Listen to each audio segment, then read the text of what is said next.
நீங்கள் இந்த மாற்றி மாற்றி பேசுகிறது என்ன, மக்களை குழப்பி விட்டு எதனா பண்ணி அனுதாப ஓட்டுகளை வாங்கி ஜெயிச்சிடலான்னு நினைக்கிறது, உங்கள் பதவி பேராசையை வந்து உங்களுடைய பதவி ஆசைகளை வந்து நிறைவேற்றிக்கலான்னு நினைக்கிறது, இதெல்லாம் தமிழ்நாட்டுக்குள்ளே நடக்காது. முடிஞ்சால் கட்சியை கலைச்சிருங்க. கட்சியை கலைச்சிட்டு போயிட்டு வேறு வேலை இருந்தால் பாருங்கள்.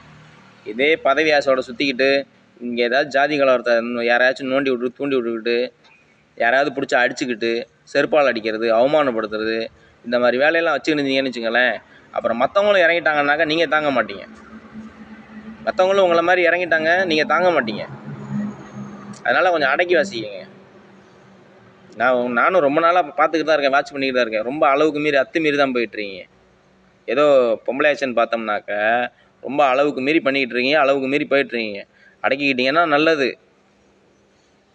பார்த்துக்கங்க.